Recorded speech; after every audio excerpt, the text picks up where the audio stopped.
Have you ever noticed that the more you love someone, the more you seem to lose them? It is one of the most painful contradictions of human existence. You give your time, your peace, and your boundaries, expecting closeness, only to watch them silently drift away. By the end of this discussion, you will understand the dark psychological mirror that Machiavelli and the ancient Stoics warned us about, and the single, profound shift in your daily behavior that changes how others value your presence forever. We are not talking about romanticized love. We are talking about that specific moment when you decided, perhaps without even realizing it, that another person was the absolute center of your gravity. And then something shifted. Not in them, but in you. And because your internal world changed, the way they looked at you changed as well. There is a silent undercurrent in relationships that most men spend a lifetime ignoring. It is a truth that stings because it reveals that your sacrifices, your constant availability, and your eagerness to please have actually been the very tools of your own erasure. You were taught that devotion means putting yourself last. But the human mind does not operate on the rules of fairy tales. Centuries ago, Niccolò Machiavelli wrote a text that the world labeled a manual for tyrants. But those who read between the lines know he was not just analyzing kingdoms. He was dissecting human nature in its rawest, most unvarnished form. He stripped away the illusions we use to comfort ourselves and exposed the mechanics of respect, power, and perception. When you pair this cold realism with the self-mastery of Stoicism, you discover a framework for relationships that is both liberating and deeply empowering. Let us look closely at how we lose ourselves. It never happens all at once. It is a slow, quiet erosion. You let a small disrespect slide. You remain silent when you should speak. You change your schedule to accommodate someone who would not do the same for you. Each concession feels like an act of love, but to the other person, it projects a very different message. It says, I do not value my own time, my own standards, or my own peace. Modern psychologists call this the paradox of need. It is a counterintuitive truth of human behavior. The more desperately you need someone's approval, the more visible that hunger becomes, and the further that person will retreat from you. This is not because they are inherently cruel. It is because the human brain is wired to feel suffocated by dependency. Neediness does not inspire desire. It inspires a primal urge to create distance. Think of a time when someone clung to your life with an intensity that felt heavy. When their entire emotional state depended on how quickly you replied to a message or how much reassurance you gave them. Did you feel drawn to them? Or did you feel an unconscious weight, a quiet desire to step back and breathe? Now, consider the possibility that you have been that weight for someone else. Machiavelli observed that men in general judge more by their eyes than by their hands. What people perceive in you carries infinitely more weight than your silent intentions. They do not see your pure heart or your noble sacrifices.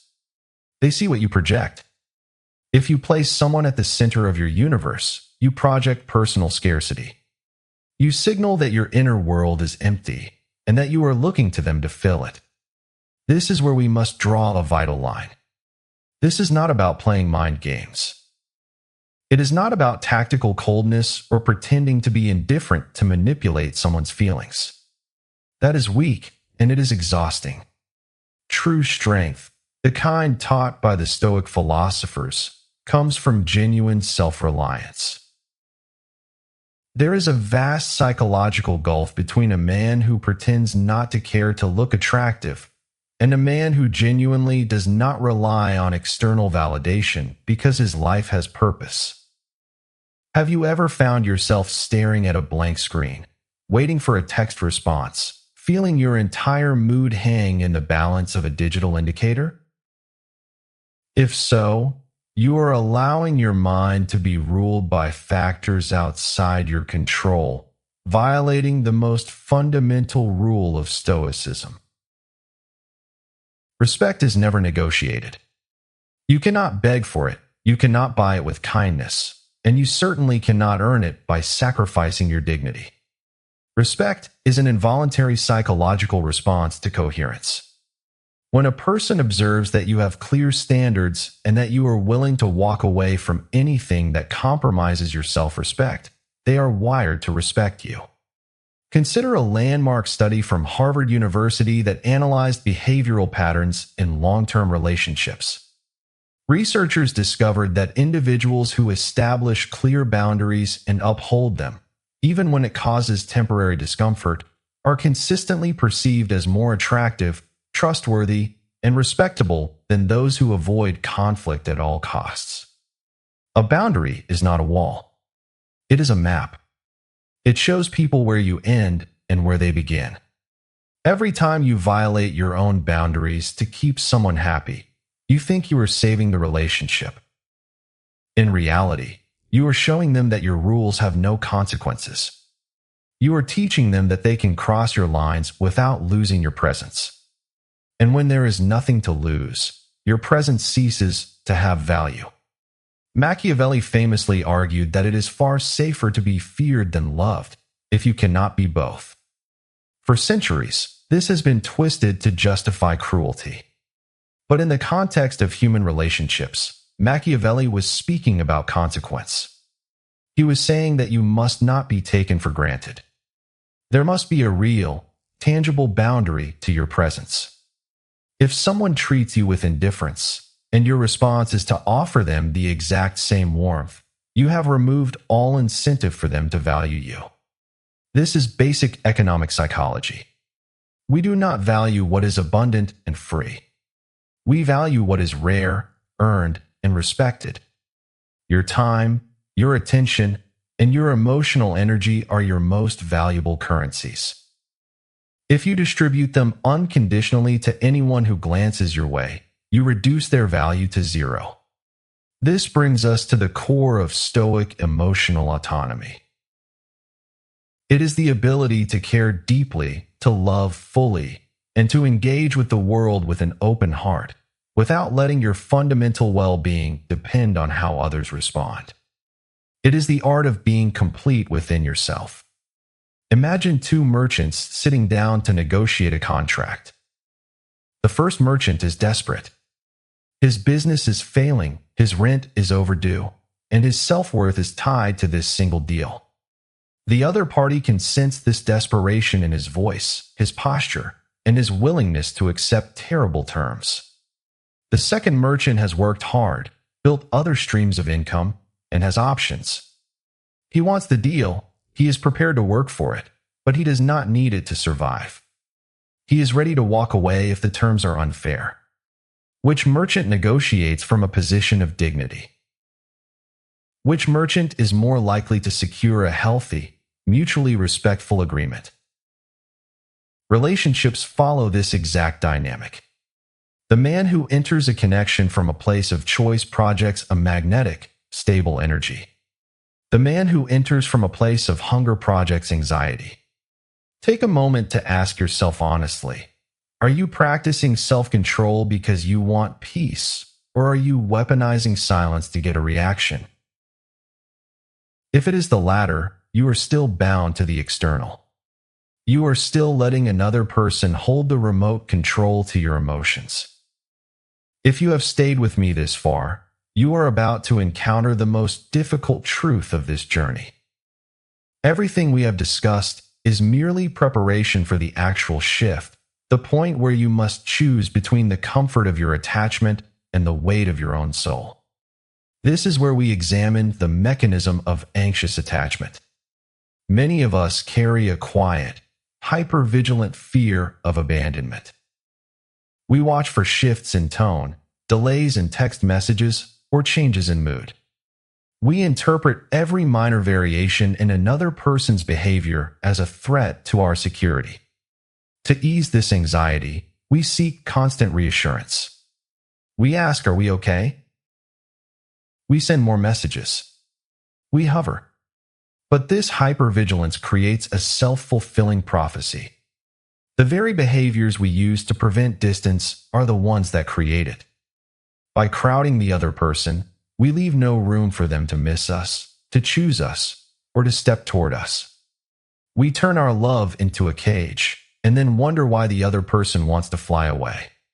Machiavelli warned against the ruler who multiplies concessions to buy loyalty. He noted that favors given too easily do not produce gratitude, they produce habituation. When you give everything up front, you do not build a bond. You build an expectation. The other person does not thank you for your endless devotion. They simply become accustomed to it. And the moment you ask for something in return, they view it as an unfair demand. This is why Seneca, the great Stoic philosopher, constantly reminded his friend Lucilius to guard his time.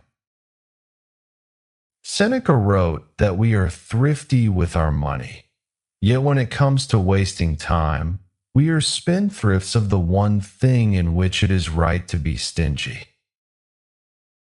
Your attention is your life force. When you give it away to soothe your anxiety, you are wasting your most precious asset. What happens when the illusion breaks?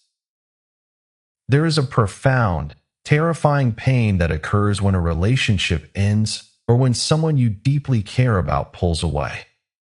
The world feels empty. Your chest feels tight, and a quiet panic sets in. In that moment, your brain will scream at you to fix it. It will urge you to call, to plead, to explain yourself, to write long letters proving your worth. This is the critical crossroads. If you follow that panic, you will only deepen the cycle of dependency. But if you choose the harder path, you will look inward. You will ask the question that matters. Why did I allow my entire sense of self to be held hostage by another person? What is missing in my own life that I expected them to provide? This is where we find the ultimate Stoic cure: purpose. A man with a clear sense of direction is inherently grounded. He does not need to manufacture a mysterious aura or use psychological tactics to be respected. His focus is on what he is building, what he is learning, and how he is serving his highest values. This focus gives him a gravity that others can feel. From an evolutionary perspective, direction is incredibly attractive. For thousands of generations, survival depended on clarity, focus, and the ability to navigate through chaos. A person who knows where they are going represents safety, competence, and strength. Today, we do not hunt in the wild, but our brains still recognize and respect those who possess internal direction. When you have a purpose that matters more to you than external approval, your relationships transform. You no longer enter them as a beggar looking for scraps of validation. You enter as an equal, offering partnership, shared joy, and mutual growth. You are no longer terrified of losing the other person because you know that even if they leave, your mountain remains standing. Your path does not disappear. Think about your last 24 hours. How much of your energy was spent building your own life? And how much was spent managing the emotional climate of someone else's? This brings us to the concept of emotional self-control. This is not about suppressing your emotions or pretending to be a robot. The Stoics were not emotionless. They were masters of their reactions. Emotional control is the ability to feel a wave of panic, anger, or sadness, to acknowledge it fully, and to choose not to let it dictate your actions. Machiavelli used the term virtù to describe a blend of strength, adaptability, and cool-headedness under pressure. A leader with virtù does not panic when the storm hits. He assesses the wind and adjusts his sails. In your personal life, this means when you feel the urge to react impulsively out of fear or hurt, you pause. You let the initial wave of emotion pass before you speak or act. This self-regulation is a skill, and like any muscle, it grows stronger with practice. You do not train it in monumental crises. You train it in the quiet, mundane moments of daily life. You train it when you choose not to check your phone for the 10th time in an hour. You train it when you feel a micro-disappointment and choose to breathe instead of complaining. Every time you successfully manage a small emotional urge, you are rewiring your brain for stability. When you master this, you break free from the trap of external validation. You realize that your value was never determined by how quickly someone replied to you or how highly they rated your presence. Your value is a quiet, internal reality that you carry with you into every room you enter. Marcus Aurelius wrote in his Meditations that we all love ourselves more than other people, but care more about their opinion than our own. It is a brilliant observation of the human ego. We hand the keys to our happiness to passers-by, and then wonder why we feel locked out of our own home. We must understand the difference between loneliness and abandonment. Abandonment is an event that occurs outside of you. Loneliness is a state you experience when you have lost connection with yourself. You can be in a crowded room or in a warm bed next to a partner and still feel completely alone if you have abandoned your own mind, your own values, and your own path. But when you return to yourself, when you begin to value your own quiet hours, your own work, and your own standards, loneliness transforms into solitude. Solitude is peaceful. It is the place where you gather your strength, where you think clearly, and where you connect with the ancient wisdom of those who walked this path before you. Do not build your life on the shifting sands of another person's favor. Build it on the bedrock of your own character. When you do this, you will find that you no longer have to chase respect, connection, or love. They will naturally find their way to you, attracted to the quiet strength of a mind that is whole. Yet, so many of us remain trapped, even when we understand this truth. It begs the question, what if the most restrictive prison you will ever inhabit is one where the gate is wide open and the keys are already in your hand? We spend our lives running from silence, desperately seeking the approval of others just to confirm that our choices are valid. Yet, the ancient Stoics understood a truth that modern psychology is only now beginning to prove. There is a single, brutal question that reveals whether you are truly free or simply a silent captive of your own attachments, and almost nobody has the courage to ask it. To understand this, we must look at the Roman Emperor Marcus Aurelius. Imagine him sitting in a cold, windswept military tent on the Danubian frontier. Around him, the noise of an empire in chaos, the murmurs of betrayal, and the constant demands of thousands of subjects. He had every reason to seek external validation, to look to his court, his advisors, or the crowds to confirm his worth. Instead, he did something extraordinary. He retreated inward. He wrote to himself in the quiet hours of the night.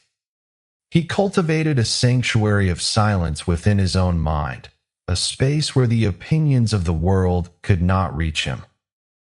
Marcus Aurelius understood that true freedom is not the absence of external pressure.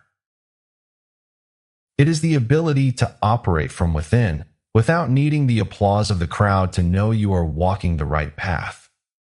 When we bring this philosophy down from the imperial throne and into our daily lives, we see that our relationships suffer from the exact same lack of inner sanctuary.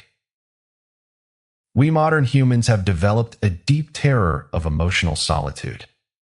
We enter dynamics, friendships, and partnerships not out of a genuine desire to share our abundance, but out of a desperate need to survive. We use others as shields to protect us from our own thoughts. But emotional freedom is only possible when you do not need the other person to survive emotionally. When you rely on someone else to validate your entire existence, you are no longer in a relationship. You are in a hostage situation where you are both the captive and the guard. Let us ground this in something concrete. Let us look at the reality of your day-to-day life. It begins with a question that demands absolute, unshielded honesty. Ask yourself this: am I in this relationship, this career path, or this social circle because I genuinely choose to be here today? Or am I here simply because I am terrified of the empty space that would be left if I walked away? This is the boundary line. It separates the person who loves from the person who depends. The mind is incredibly skilled at hiding the truth behind layers of rationalization. But if you listen to the very first answer that rises in your chest before your ego can paint over it, you will find your truth. Have you ever caught yourself holding on to a dynamic that actively drains you, simply because the thought of the void feels worse than the slow poison of the present? This brings us to a devastating cognitive trap. Economists call it the sunk cost fallacy. In the financial world, it explains why people keep pouring money into a failing business just because they have already spent millions on it. In the human heart, it acts as a silent executioner of potential. We stay in toxic environments, dead-end careers, and unfulfilling relationships because we have invested years, tears, and energy into them. We tell ourselves that leaving would mean all those years were wasted. But the Stoics would remind us of a fundamental physical law. Time that has passed is gone forever. It belongs to the past, and the past is an indifferent country. You cannot recover it. Therefore, the amount of time you have already invested in a mistake is completely irrelevant. The only question that carries any weight is this: what do you want to invest your life in from this exact moment forward? Continuing to invest in a sinking ship out of loyalty to the wreckage is not commitment. It is a slow, voluntary surrender of your future. To break free from this trap, you must cultivate a level of self-knowledge that feels almost uncomfortable. You cannot transform a pattern you refuse to acknowledge. If you keep your eyes closed to save yourself from temporary discomfort, you guarantee a lifetime of chronic dissatisfaction. We do not have to navigate this dark terrain blindly. The historical strategist Niccolo Machiavelli once suggested that a prudent person should always walk the paths carved out by great historical figures, trying to imitate those who have achieved excellence. He did not mean we must mimic their exact lives, but rather that we should carry their fragrance. In modern terms, this means we do not have to learn every painful lesson through personal tragedy. We do not have to burn our hands on every hot stove to understand the nature of fire. We can look to those who have mastered their inner state, study their scars, and adopt their clarity. We can choose to grow through deep, intentional reflection instead of waiting for life to break us down. If you have made it this far, you are approaching the transition that most people spend their entire lives missing. Everything we have discussed about letting go and overcoming dependency is just the preparation. This is where the landscape shifts completely. We must now talk about self-respect, not as a reward, but as a premise. Most people view self-respect as a trophy. They believe that once they get the prestigious job, once they secure the perfect partner, once they sculpt the ideal body, then they will finally have the right to respect themselves. They treat self-respect as a consequence of external success. But this is a profound illusion. Self-respect is not something the world awards you after you prove your worth. Self-respect is an active, unconditional decision you make before the world gives you a single reason to do so. It is a decision activated in the smallest, most quiet moments of your day. It is found in the language you use when you speak about yourself in isolation. It is found in what you choose to tolerate from those around you, and more importantly, what you choose to tolerate from your own mind. It is in the boundaries you set around your time, and the caliber of people you allow to occupy your mental space. When this decision is genuine, when it becomes an internal law rather than a defensive pose, the world around you begins to shift. Not because the external world has suddenly grown kinder, but because you have fundamentally altered the instructions you send to the world about how you must be treated. You stop accepting scraps because you no longer believe you are starving. This is the ultimate application of self-governance. Machiavelli famously wrote that a prince who cannot govern himself cannot govern his state. The same is true for the territory of your mind. If you cannot master your own emotions, if your stability is entirely dependent on whether someone else smiled at you today or ignored your message, you are not a sovereign. You are a subject, waiting for permission to be at peace. This is not about cold detachment or manipulating the people around you to gain power. True self-governance is the opposite of manipulation. It is about absolute self-possession. It is about acting from your own core values, rather than reacting out of fear, loneliness, or a desperate need to be noticed. Let us close this loop with a final paradox.